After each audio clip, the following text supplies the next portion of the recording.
Book का chapter number 9 Jainism and Buddhism. तो इसमें ना एक तो बेसिक सारी डिटेल्स दी हुई है, ठीक है। एंशियंट हिस्ट्री की मोस्ट ऑफ जो क्वेश्चन है हमें एनसीईआरटी के जो यूपीएससी के पीवाईक्यूज में इसी बुक में से देखने को मिलते हैं, ठीक है। इसको अगर एक बार आप पढ़ोगे तो इसको आप बेसिक जो है आपको आप बिल्कुल क्लियर हो जाएगा। जैसे कर्मा से रिलेटेड क्वेश्चंस आते हैं तो डायरेक्टली यहाँ से वो पूछे गए थे, ठीक है। तो इस बुक में इसके अलावा भी, ठीक है, उसके टाइमिंग्स, ठीक है, और वेरियस टर्म्स दी गई हैं, उस टाइम में क्या क्या यूज़ होता था, ठीक है, उसके बारे में दिया गया है। ये देखिए पंच मार्क्ड कॉइन्स, ठीक है, यानी कि सोसाइटी के बारे में भी, इकोनॉमी के बारे में, वहाँ उस टाइम के एग्रीकल्चर के बारे में बहुत सारी डिटेल्स दी गई हैं जो कि not only in prelims but mains में भी आपको हेल्प करेंगी। जैन और बुद्धिज़्म से रिलेटेड जो क्वेश्चन आता है उसमें, और स्पेसिफिकली जो इस बार यूपीएससी का प्रीलिम्स आया था, है ना, तो उसमें हम ये नहीं कह सकते हमें सिर्फ जैसे कि टाइम पीरियड का यही याद रखना है या हमें सिर्फ नेम याद रखना है, हमें उसकी पूरी हिस्ट्री का पता होना चाहिए। Why this thing was happened, what was going on economy that time, उसके सोसाइटी में क्या चल रहा था, ठीक है, किस आइडियोलॉजी के साथ चल रहा था, कौन सी लैंग्वेज यूज़ हो रही थी, ठीक है, अर्बनाइजेशन हुआ तो उसमें तब क्या चेंजेस आए, ठीक है।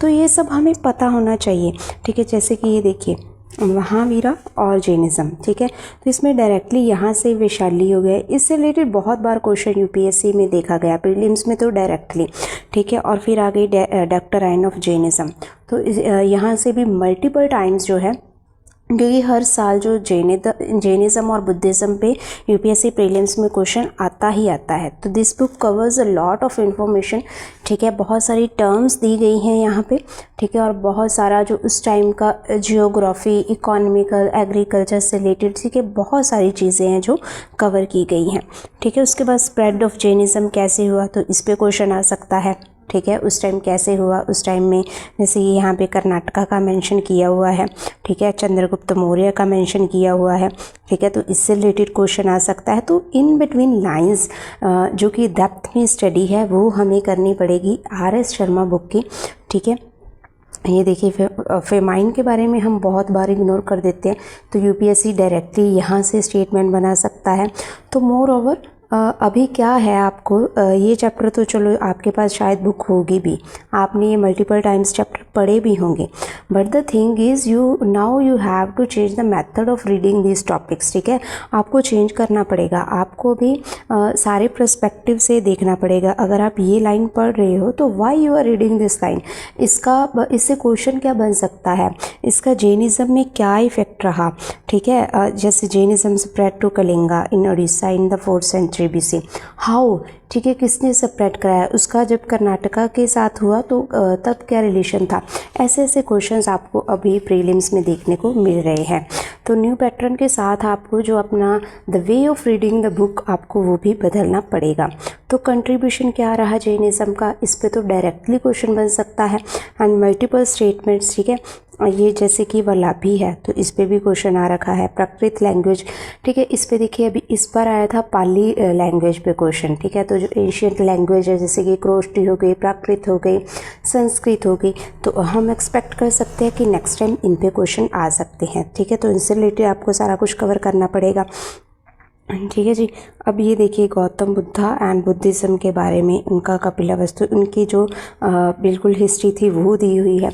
तो हमें यहाँ पे ये भी कवर करना पड़ेगा कि वो कहाँ बिलोंग करते थे, किस डायनेस्टी से बिलोंग करते थे, ठीक है। जैसे कि पिपल ट्री, ठीक है, तो वाई पिपल ट्री, उस पर भी क्वेश्चन आ सकता है, ठीक है। तो ऐसे मल्टीपल क्वेश्चन, ये देखिए उसका फिजिक जो महाबुद्धा का बिल्कुल डायरेक्टली यहाँ पे दे रखा है, तो यहाँ से डायरेक्टली क्वेश्चन वो आपको पूछ सकते हैं, ठीक है। तो ऐसे इन बिटवीन द लाइंस बहुत सारे क्वेश्चंस हैं। आप हमारे चैनल पे बने रहिए, आने वाले टाइम में मैं इसका चैप्टर वाइज भी कोशिश करूँगी कवर करने की, ठीक है, ताकि आप सबको इजी रहे कि अभी जो चेंजेस क्या करने हैं हमें अपने जो वे ऑफ रीडिंग में। उसके बाद ये बुद्धा का कोड ऑफ कंडक्ट, इस पे तो मल्टीपल टाइम्स क्वेश्चंस आए हैं, ठीक है, इसको तो रट लो। आप 1989 से लेके अभी तक के क्वेश्चन देखोगे तो यहाँ पे से बहुत सारे क्वेश्चन पूछे जा चुके हैं। Features of Buddhism and cause of its spread, ठीक है, अगेन देखिए, ठीक है, इसमें मल्टीपल चीज़ें हैं जो दी हुई हैं, मल्टीपल टर्म्स है, आप देख सकते हैं मल्टीपल टर्म्स है, जो संगा हो गया, धम्मा हो गया, ठीक है। तो ये पॉवर्टी के बारे में लिखा है, पॉवर्टी फेथ, ठीक है, इन पे क्वेश्चंस बन सकते हैं, ठीक है। तो हमें ना कीवर्ड्स पे भी ध्यान देना होगा जो यूपीएससी के सिलेबस में पूछी गई है, मेंशन की हुई हैं, तो उसका एंशिएंट टाइम में क्या था, ठीक है। तो वो हमें ना मिस नहीं करनी है वो सारी चीज़ें, क्योंकि उन्हीं में से क्वेश्चन है ना जो यूपीएससी डायरेक्टली अभी बना रहा है, ठीक है। ये देखिए तुर्किश इन्वेडर्स के बारे में लिखा है, हम इसे इग्नोर कर देंगे, फिर हम बोलेंगे कि हमने तो पढ़ा ही नहीं था उस टाइम में, ठीक है, बुक में तो दिया ही नहीं है, लेकिन बुक में बहुत कुछ दिया हुआ है। मैं आपको धीरे धीरे इसलिए दिखा रही हूँ कि एक बार गो थ्रू हो जाओ, ठीक है, कि इस बुक में already a lot of information है जो हम मिस कर देते हैं अगर line to line within line.